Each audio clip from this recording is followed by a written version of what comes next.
désirer sans souffrir? Peut-on désirer sans souffrir? Donne-moi ton avis dans le commentaire. Est-ce que tu crois que l'on peut désirer sans souffrir? Oui, non, peut-être. Ok,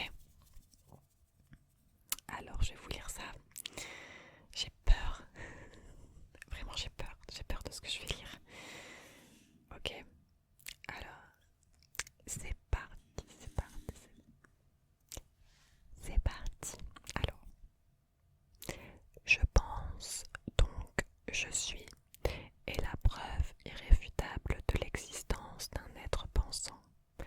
Ainsi l'homme se détache de l'animal car il possède une conscience réfléchie, c'est-à-dire qu'il est capable de se projeter et de se dédoubler pour s'observer soi-même, pouvant réfléchir et agir selon diverses situations. Grâce à cette réflexion, l'homme possède la représentation et l'imagination.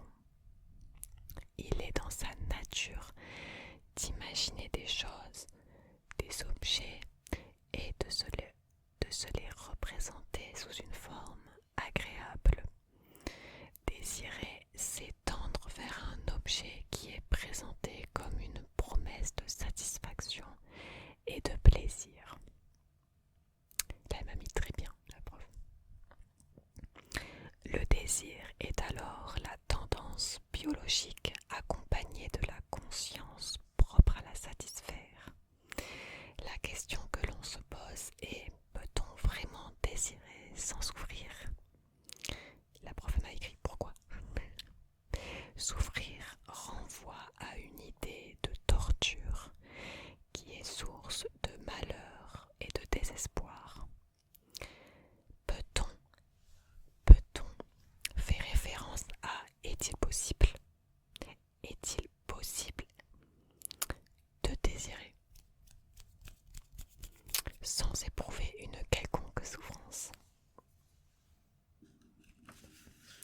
Le désir amènerait au bonheur. Alors, est-il possible d'éprouver une certaine souffrance? Le désir est-il cause de malheur? La prof m'a dit à préciser. Dans un premier temps, nous verrons qu'il est impossible de désirer sans éprouver une certaine frustration. Puis dans un second temps, nous aborderons le désir comme nécessaire et source de bonheur pour l'homme. Et pour terminer, nous nous intéresserons à la nature du désir, le bien comme le mauvais. Bon, sur l'annonce du plan, elle m'a juste écrit vu. Vu. C'est la notif des profs pour dire qu'ils ont lu. J'adore. Ok, donc là c'était l'introduction. Donc il y a bien la structure de l'introduction. En vrai, c'est vrai que j'ai pas trop précisé la notion de souffrance, etc. Bref, on va s'attaquer à la première partie. C'est parti pour la première partie. Donc, tout d'abord, il est important de discerner et de séparer le besoin du désir. Contrairement au désir, le besoin est fondamental à la survie de l'individu. On a besoin de boire, de manger, de dormir. Le besoin est alors une tendance naturelle visant la protection de l'espèce. Les animaux ont aussi des besoins. La lionne part à la chasse pour ramener de la nourriture. Le désir, lui, est un caprice de l'homme. Il ne peut intervenir que lorsque les besoins sont totalement comblés. Un homme tout seul au milieu du désert va chercher de l'eau, alors qu'un homme au bord d'une piscine va demander un jus de fruits. Le premier correspond à un besoin pour la survie, alors que l'autre est un désir. Une fois ses besoins satisfaits, l'homme cherche autre chose et c'est ici qu'intervient le désir. Le désir est infini. Elle m'a souligné cette phrase. Elle a dit quoi? Le désir est infini alors que le besoin est fini. Je me comprends dans ma phrase. représentation du désir est déjà source de malheur car celui-ci n'est jamais comblé. Il n'a pas de fin, donc pas d'aboutissement. L'homme chercherait dans le noir. Elle a mis un point d'interrogation. Attends, c'est pas très clair, Pauline. Okay.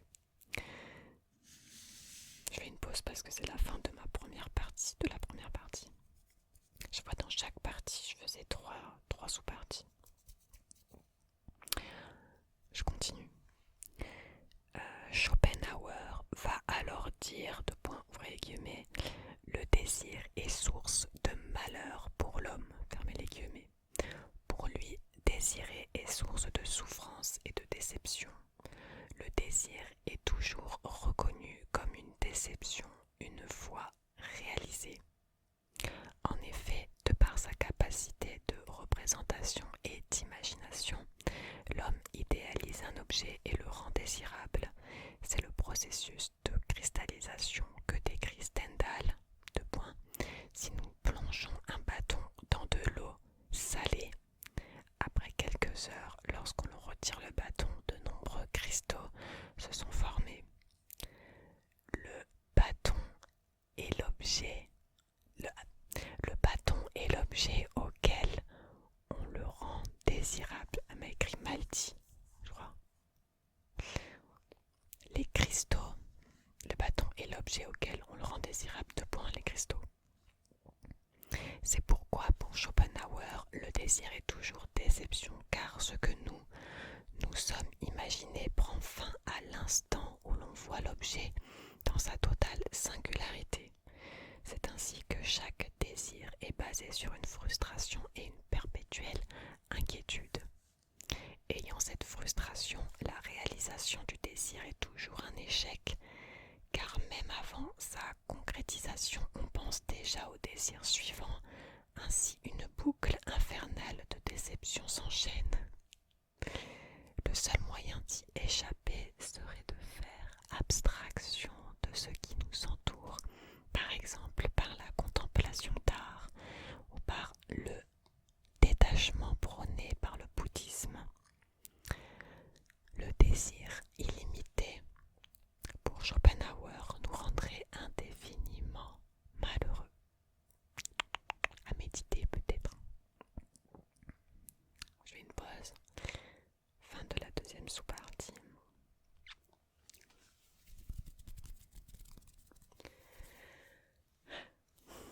Ok. Troisième sous-partie de la première partie. L'effet de la société peut également jouer un rôle dans la souffrance et la déception d'un désir. C'est ce que Spinoza appelle les désirs passifs. Un désir est dit passif quand ce n'est pas à proprement parler un désir venant de moi-même, mais un facteur extérieur. Elle m'a dit très bien là. Prenons par exemple un élève qui souhaite faire des études courtes, mais que sous l'autorité de ses parents va opter pour de longues études. Non seulement ces longues études ne vont pas l'intéresser car il va s'ennuyer, mais aussi il va être malheureux car le désir ne venait pas directement de lui, mais l'a considéré comme tel. Le désir étant illimité et cause de déception et de malheur une fois réalisé, il nous conduirait à une perpétuelle souffrance. Or, que se passerait-il si nous avions rien à désirer? Le désir n'est-il pas le moteur de l'homme? Point d'interrogation. Là, c'était la transition pour accéder à la deuxième partie. Et la m'a mis bien. Bon, ça va. Petit avis, parce que moi je redécouvre avec vous. Petit avis, ouais, j'aime pas quand je tourne des phrases avec le mot toujours parce que ça met tout dans le même panier. Il faudrait plus de nuances, beaucoup plus de nuances et plus d'exemples. Et là, il n'y avait pas tant de citations que ça. Ça aurait pu être plus étoffé, clairement mieux. Voilà. Critique de moi-même à moi, du passé. Après, bon, j'étais en terminale, ok. Mais ouais, ça c'est intéressant à souligner, surtout dans la société actuelle de consommation où on est, où les gens pensent pensent qu'ils vont être heureux ou qui pensent, qui désirent des choses, des objets, par exemple, je sais pas, le dernier iPhone ou des choses matérielles comme les dernières baskets à la mode, parce que tout le monde les désire et en fait du coup des personnes les désirent mais par un effet de groupe et quand elles les ont finalement elles sont pas plus que ça contentes ou c'est vite remplacé. Le désir c'est très éphémère, dès qu'on a quelque chose on veut déjà autre chose. C'était un chapitre très intéressant celui-là. Ensuite, deuxième partie. Alors là, il y a 2-3 petits commentaires dans la marge. Yes. Alors ça commence par citation. Désirer est l'essence de l'homme, dit Spinoza. Si nous n'avons aucun désir, à quoi se résumerait notre existence? Le désir est une chose essentielle, car si on n'avait rien à désirer, notre vie serait un néant. Il n'y aurait aucun objectif. Là, j'ai mis une phrase, mais elle me l'a encadrée et je vais vous lire son commentaire. Un homme riche n'a plus rien à désirer car il a déjà tout. Il est alors condamné à une perpétuelle souffrance. Elle m'a encadré la phrase et elle a dit « Tout désir est-il forcément matériel ?» Voilà. Nuance. Donc dans le matériel, c'est ça que je voulais dire. Mais je ne l'ai pas écrit donc c'est pas clair. L'homme qui souffre serait alors un homme qui n'a aucun désir. C'est la positivité du désir que va mettre en place Rousseau. Deuxième sous-partie. Elle était courte celle-là. Dans sa défense de la positivité du désir, Rousseau va dire « Malheur à qui n'a plus rien à désirer ». En effet, le milliardaire n'a plus rien à désirer. Là aussi elle a souligné et elle m'a dit « N'y a-t-il pas des choses qui ne s'achètent pas ?» Pauline capitaliste. Ah je me tue. Ok je reprends. En effet, le milliardaire n'a plus rien à désirer alors qu'un homme dépourvu de matériel désire. Ainsi pour Rousseau, le véritable bonheur se situe dans l'action même de désirer, c'est-à-dire que la vraie jouissance est l'imagination et son pouvoir obsessionnel qu'elle exerce sur nous. Il est vrai qu'une fois réalisé, on peut reconnaître une déception, mais alors faudrait-il pas ne jamais réaliser ses désirs? Non, l'homme a besoin de s'enrichir et d'évoluer. S'il ne réalise aucun de ses désirs, il va être frustré et restera dans l'ignorance. Néanmoins, le véritable bonheur se trouverait dans la phase de représentation, endroit où l'on peut faire ce que l'on veut et ainsi modeler le parfait objet.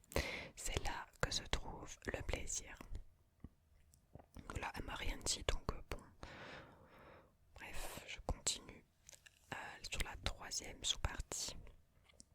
Contrairement à la première partie, Spinoza va alors parler de désirs actifs, c'est-à-dire qui naissent et proviennent de nous-mêmes en faisant abstraction de la société et du monde qui nous entoure. C'est quoi que j'ai écrit? Si on a nos propres désirs, non, si à son nom. Je comprends pas. Si à nos propres désirs. Je sais pas. Nos propres désirs. Reprenons le cas de l'élève désirant faire des études courtes. Il n'y a aucune raison que cet élève soit malheureux puisque c'est son choix et son désir. Il est alors possible de désirer sans souffrir. Dans l'imagination même, Rousseau est dans la réalisation de projets. Et là, c'est la transition. Mais alors, cela voudrait-il dire qu'il existe plusieurs types de désirs? Quels seraient alors ceux qui nous condamnent à souffrir et ceux qui sont meilleurs pour nous? Et elle m'a écrit bien sur cette transition, parce qu'il y a une certaine cohérence du coup, forcément. Cette deuxième partie, elle est assez courte. Comme elle dit, je me suis focus que sur les objets du matériel, mais bien évidemment, il y a des désirs qui ne sont pas matériels, un désir d'amitié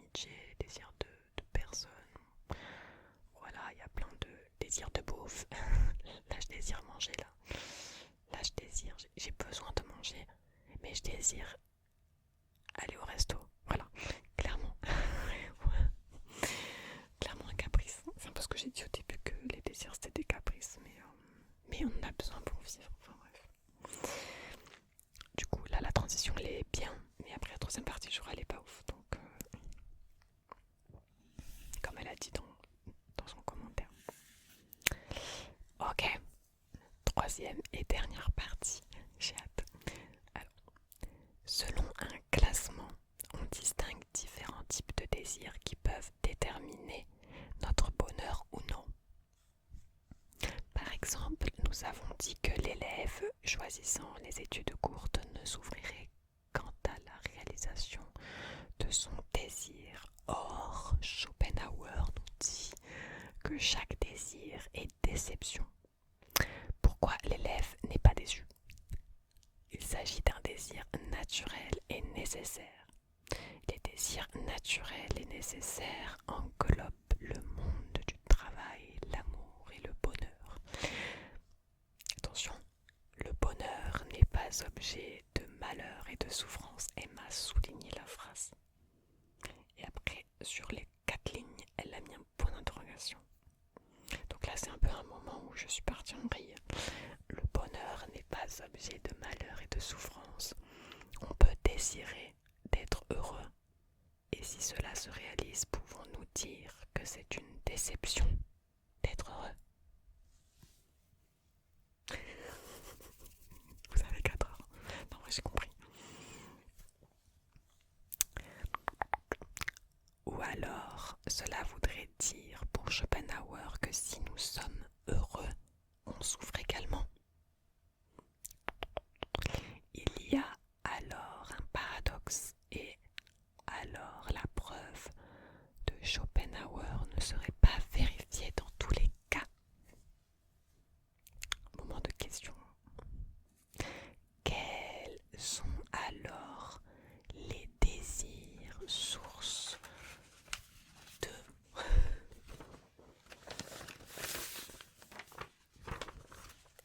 Quels sont alors les désirs sources de malheur? Point d'interrogation. Deuxième sous-partie de la troisième partie. Les désirs vains sont des désirs sources de souffrance. Un désir vain se caractérise par l'envie d'être riche, la soif de pouvoir et de gloire. Ces désirs ne sont pas naturels.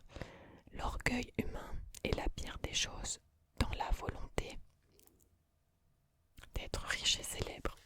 Il existe également les désirs dits caprices, qui sont les désirs naturels non nécessaires. Cela rejoint la thèse de Schopenhauer. Si je désire d'un jus de fruits à la place d'eau, je donne naissance à un désir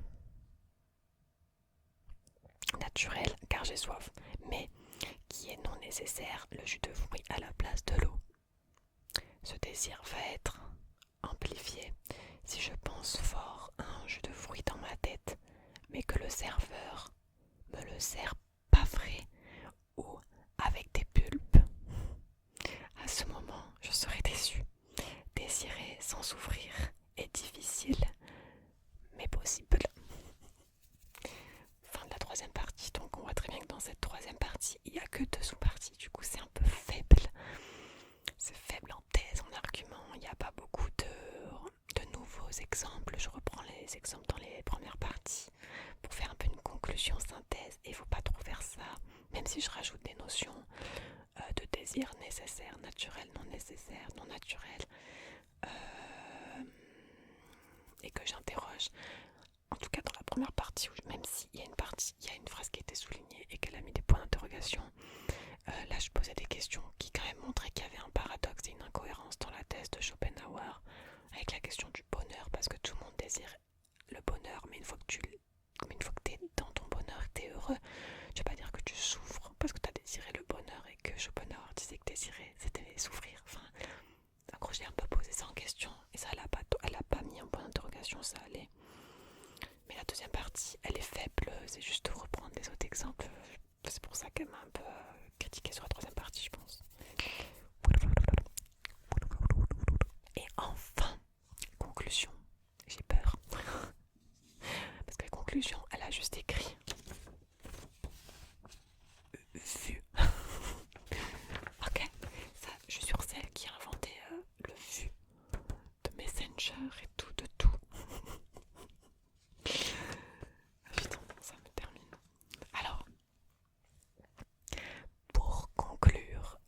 question peut-on désirer sans souffrir est une question délicate. D'un côté, nous savons que le désir est quelque chose d'illimité, d'infini, et qu'il est impossible d'apercevoir sa finitude, à part par le bouddhisme ou la contemplation d'art. Pour ne pas souffrir, c'est bizarre, j'ai mis un point là, bref. Pour ne pas souffrir, selon Rousseau, il faut profiter de l'instant représentatif de l'objet sans tomber dans un excès et vivre dans l'imaginaire. Loin est le but. La vraie question, attention, ouverture, fin de la conclusion. La vraie question serait de savoir qu'est-ce que peut nous apporter le désir et comment savoir si un désir naissant sera cause de souffrance ou de bonheur. Merci Pauline. Voilà, si on le savait, je pense que tout le monde serait dans son bonheur. Et on ne serait pas dans la société capitaliste, sûrement pas. Ah là là. Bon, du coup, cette conclusion, elle n'est pas ouf, je trouve. Parce que j'ai mis d'un côté et après j'ai pas mis un truc d'un autre côté. Donc déjà, il y a un truc qui va pas trop. J'ai oublié de mettre d'un autre côté. Voilà.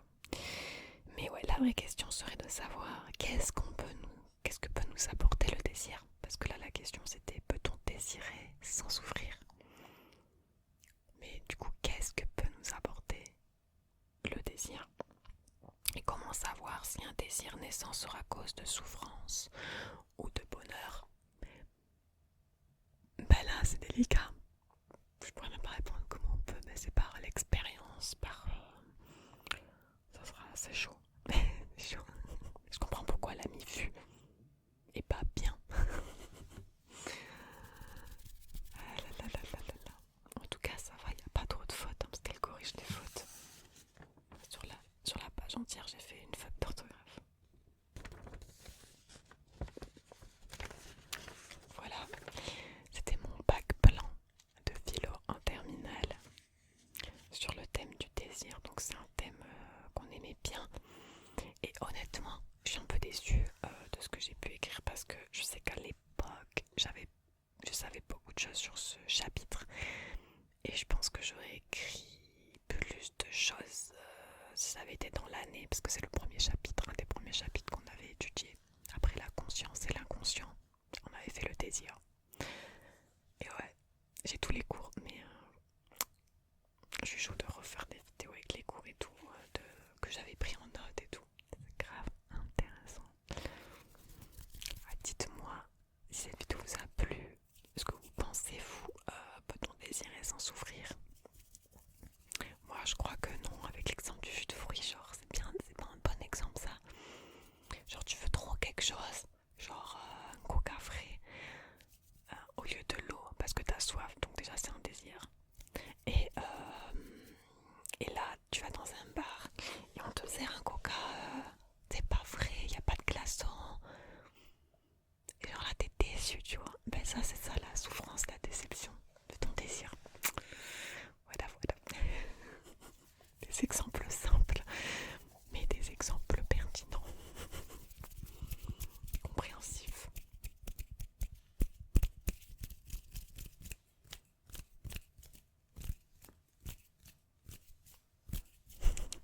J'arrête. En tout cas, je te souhaite de passer une belle journée comme d'habitude, of course, de passer une belle nuit et pour les personnes qui passeront le bac philo cette année, bon courage. Comme chaque année, j'ai hâte de savoir les sujets qui vont tomber. J'ai hâte de savoir. Donc bon courage, révisez bien. Si vous avez des idées de thèmes sur lesquels on pourrait faire une